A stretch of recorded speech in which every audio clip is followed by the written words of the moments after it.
Hello everyone. Welcome back to 신나게 놀자. 사이언스, 테크놀로지, 이코노미, 스트래티지 등을 고민하면서 노는 곳입니다. 한국해양진흥공사의 2022년 LNG선 보고서, 또 쉘의 LNG 아웃룩 2022, 맥킨지의 글로벌 가스 아웃룩 to 2050 등 많은 자료들을 보면서 이렇게 저는 혼자 잘 놉니다. 근데 저것들이 지금 다 마음에 안 들어서요. 화면 보면 눈만 아프고 쓸만한 것은 별로 없고, 그래서 이 목마른 놈이 우물 파기 시작한다고 22년부터 30년까지 9년간 연도별 가스 운반선, 그래서 새로 만들어야 할 숫자 제가 한번 예측을 해봤고요. 이걸 근거로 삼성중공업의 연도별 수주 금액을 제가 직접 예측을 해봤습니다. 저도 이런 짓 좀 할 줄 알고요. 그래서 먼저 저희 결론부터 나누고 서두에 본 그 자료들 비판을 하면서 제가 표와 같은 결론의 이런 과정을 공개적으로 한번 체크해 보면서 그렇게 신나게 놀아보겠습니다.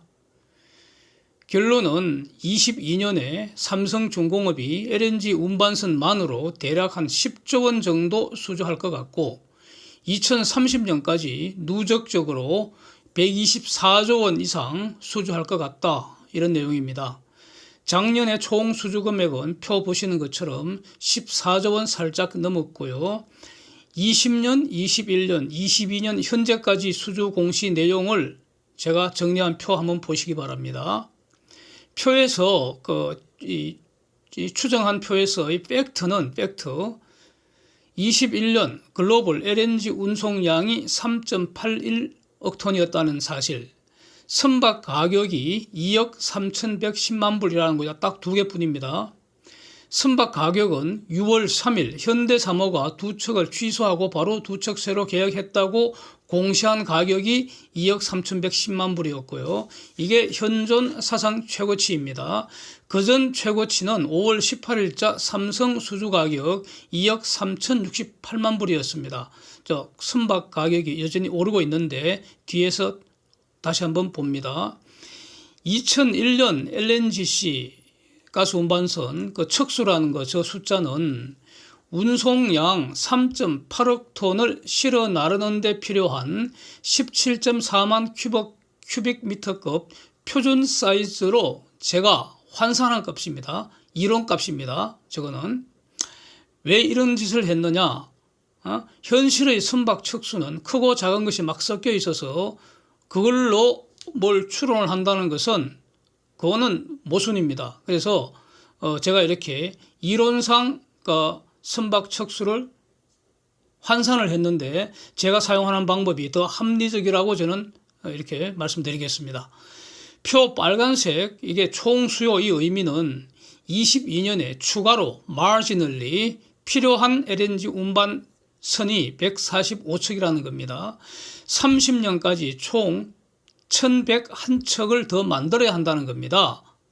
누군가는 저걸 만들어내야지 그 LNG를 실어 나를 수 있다, 이런 뜻입니다. 이 중에서 러시아가 아웃되면서 유럽으로 파이프로 가던 가스를 다른 곳에서 이제 배로 조달을 해 와야 하니까 그걸 위해서 새로 만들어야 할 배가 130척, 이게 러시아 특수라는 걸로 표시를 했고요. 이 노후선 교체하기 위해 새로 만들어야 할 배가 510척이다. 이게 교체 수요로 표시를 했고요. 그 다음에 순수하게 가스 수요 증가를 맞추기 위해서 더 필요한 배가 461척이다. 이게 성장 수요다. 이렇게 표시를 했습니다. 그래서 달러로 총 시장 규모가 대략 3,825억 불짜리 프로젝트이고요. 연평균 425억 불입니다. 이것은 WSTS가 아주 저명한 예측기관입니다. 22년 메모리 반도체 시장 규모 1,907억 불에 대략 22% 이상이 되는 엄청난 규모입니다. 이게 한 품목입니다. 한 품목. LNGC 운반선 한 품목. 엄청난 겁니다. 그래서 전체 시장의 대략 한 4분의 3을 한국이 점유하고, 이 중에서 삼성의 비율을 한 35% 정도로 잡은 겁니다. 그래서 제가 볼 때는 전부 다 과소추정이다. 이렇게 일단 이런 말씀을 먼저 드리겠습니다. 이것은 LNGC 선박 단일 품목만이고요. LNGC 선박에서 직접 파생되는 FLNG나 FSBU나 벙커링 이런 거는 포함되지 않은 규모입니다. 물론 삼성중공업이 LNGC만 하는 거 아니지 않습니까? 컨테이너 등 다른 어떤 고부가가치 선박도 많이 다루고 있고요. 준비 다 잘 돼 있죠. 중요한 것은 이제 2030년 대략 2030년 이후에는 원자력이 있다는 것입니다. 네. 그래서 이제 이 추정이라는 이 게임의 전제가 뭐냐? 예측 기간, 즉 22년부터 30년까지 글로벌 LNG 운송량입니다. 배로 배달할 물량입니다. 가스 총 수요나 가스 총 생산이 아닙니다. 예. 그거하고 혼동하면 안 되고요. 그 중에서 총 가스로 생산되는 것 중에서 총 가스 수요 중에서 LNG로 이렇게 배로 움직여야 할 물동량입니다. 예. 그래서 저게 이것부터 생각을 해야죠. 증가할까요? 감소할까요? 예. 증가한다면 배를 더 만들어야 하고요. 감소한다면 있는 배 부숴서 다른 곳에 사용하면 됩니다. 그렇죠? 그래서 삼성중공업이 뭐 망하든 흥하든 그거는 우리가 고민할 거 아닙니다. 예. 삼성중공업 직원들이 고민해야죠. 예. 그래서 저는 증가한다고 본다는 겁니다. 이유는 경제 성장은 곧 에너지 사용 증가와 같은 말이고요. 탄소 규제는 에너지를 사용하되 탄소 배출 없애거나 줄이라는 거 아닙니까? 그래서 실천적으로는 석탄을 가스로 대체하게 될 것이고, 그 다음에 태풍수, 즉 태양, 풍력, 수력 이런 재생에너지는 지금 한계가 있고 결정적으로 반드시 가스로 보완이 되어야 한다는 이런 태생적인 한계가 있고요. 원자력은 아직은 아니죠. 2030년까지는 대략. 그래서 2030년 이후에나 이제 가스와 경쟁 관계로서 공존할 거다. 저는 이렇게 보고 있습니다. 문제는 어느 정도로 성장하느냐 이겁니다. 성장 속도를 알아야지 모든 저 게임을 지금 출발을 할 수가 있습니다. 예?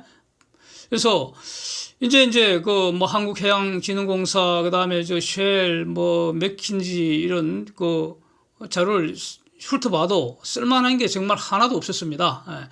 제가 그러니까 이제 받아들인 것은 해양진흥공사 저 보고서에 보면은 LNG 글로벌 운송량이 우리는 요게 필요합니다. 예. 글로벌 운송량이 필요합니다. 2000년에 1.02억 톤이었다가 21년에 3.81억 톤까지 늘어났다. 그냥 딱 요 두 개만 적어놨습니다. 그래서 이것의 21년간 연평균 성장률 제가 산수를 해봤더니 6.5% 살짝 부족하게 나옵니다. 그러면 이거 상당한 고도 성장입니다. 그 기간에 글로벌 평균 경제 성장률 이상일 겁니다. 그래서 그 같은 보고서에서 원유는 21년간 0.4% 성장했다. 즉 사실상 성장이 둔화됐다. 이렇게 되고요. 석탄은 4.3% 성장을 했습니다. 그래서 지난 21년간 경제 성장에 필요한 에너지는 화석 연료 중에서는 가스가 대세였다. 가스 사용해서 성장해 왔다. 물론 석탄도 일부분 차지했다. 이렇게 확인이 되는 거죠. 이건 팩트입니다.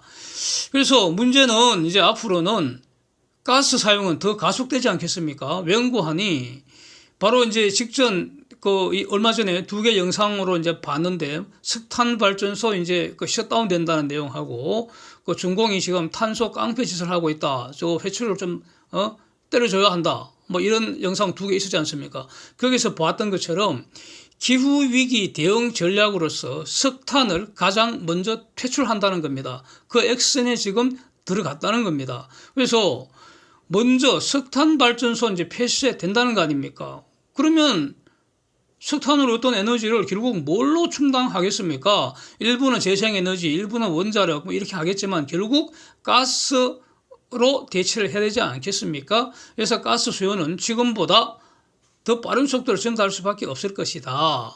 예? 이겁니다. 그래서 이런 점 때문에 제가 가스 전성시대다 이런 말을 오래전부터 이제 사용해오고 있지 않습니까? 그래서 지금 도대체 앞으로 성장률을 얼마로 해야겠느냐 이겁니다. 지금까지는 6.5%로 성장을 해왔는데 앞으로 22년부터 30년까지는 가스 물동, LNG 물동량 증가율을 얼마로 할 것이냐. 이게 전제사실입니다. 이게 확정되지 않으면 그 후에 모든 추론의 포캐스팅 게임을 할 수가 없습니다. 근데 참고할 만한 것이 하나도 없다는 겁니다. 내 문제는.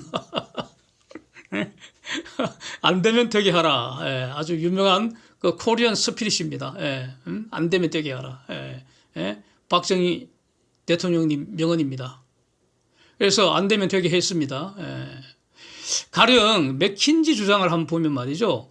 20년부터 35년까지 무려 15년치 전망을 지금 해놨는데, 그래서 그 맥킨지 자료 그 숫자를 가지고 성장률을 제가 산수를 해봤더니 15년 평균 성장률 3.1% 이렇게 해놨습니다. 이거는 쓸 수가 없습니다. 이거는 쓰레기야. 기가. 쉘의 자료에도 쓸만한 것이 없고요. 그래서 그 해양진흥공사의 보고서 여기는 여기저기 이제 자료를 많이 이제 모아놨습니다. 그래서 주로 클락슨 자료를 이제 끌고 나왔는데, 그래서 이렇게 볼 거는 많습니다. 근데 제 목적에 맞게 쓸만한 것은 지금 없는 것 같아서 하나하나 체크해 보면 저기도 문제가 많다 이겁니다. 물동량 전망은 없고요. 그러니까 2000년부터 21년까지 그 두 개 숫자 있는 그게 다고요. 생산량 전망한 게 나옵니다. 가스 생산량입니다. LNG 생산량이겠죠. LNG 생산량. 여기 봤더니, 그러니까 LNG 생산량 증가한 것이 25년까지는 연평균 7.48% 성장한다. 그 후에 25년 이후에 30년까지는 연평균 3.7%로 성장이 둔화된다. 이렇게 이제 나와 있습니다. 이거는 그러니까 25년 6.5억 톤 생산하고 30년에 7.8억 톤 생산한다고 클락손이 말했다고 보고서가 이렇게 적어놨습니다. 그걸 가지고 제가 성장률을, 연평균 성장률을 산수를 해봤더니 저렇게 나왔다는 건데, 또 뭐 클락슨이 그 산수해 놓은 게 있죠. 선박 척수 그래프 그거 보이지 않습니까? 그걸 이제 저거 숫자를 다 쉐리 갖고 성장률을 산수해 봤더니 선박 척수 LNG입니다. 전부 다 LNG 운반선입니다. 여기서 말하는 선박은 그 성장률이 대략 연평균 한 7.369%씩 성장하는 걸로 이렇게 나와 있습니다. 그래서 제가 고민 끝에 내린 결론은 LNG 운송량, 그러니까 향후의 증가 속도를 그대로 6.5% 적용해버렸습니다. 2000년부터 21년까지 실제 데이터 그대로 제공했습니다. 이거 과소 추정이라고 봅니다. 즉, 제가 추정한 것보다 더 많을 가능성이 매우 높다. 이렇게 이걸 감안하고 이제 보시면 되겠습니다.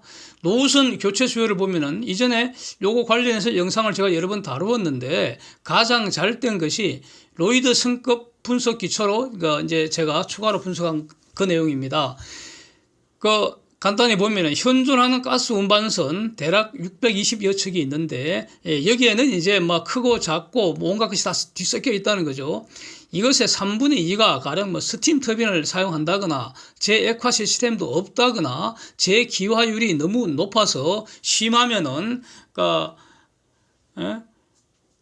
출발할 때 가스 100을 싣고 갔더니 화물을 내려보니까 뭐 70밖에 없더라. 나머지는 다 날아가 버리고 없더라. 뭐 이런 상황이 발생할 수도 있다는 겁니다. 막 이렇게 너무 노후 선박이다. 그래서 그러면서 탄소 배출이 너무 많다. 그래갖고 지금 6개월 후 내년 1월 1일부터 IMO 그 규제가 본격 시행되는데 그러면 대략 한 400여 척 가량이 D 또는 E급 받게 된다. 즉각 제재 대상이다. 이런 내용입니다. 이거 로이드에서 나오는 말입니다.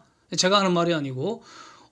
그러면은 그리고 남은 선박도 해마다 규제가 점점 더 엄격해지기 때문에 해가 지날수록 그러니까 올해 다행히 C급 받았다면은 내년에는 이제 D로 떨어지고 그 다음 해는 E로 떨어지고 이렇게 된다는 겁니다. 점점 더. 그래서 저 대부분 교체될 수밖에 없을 것이다.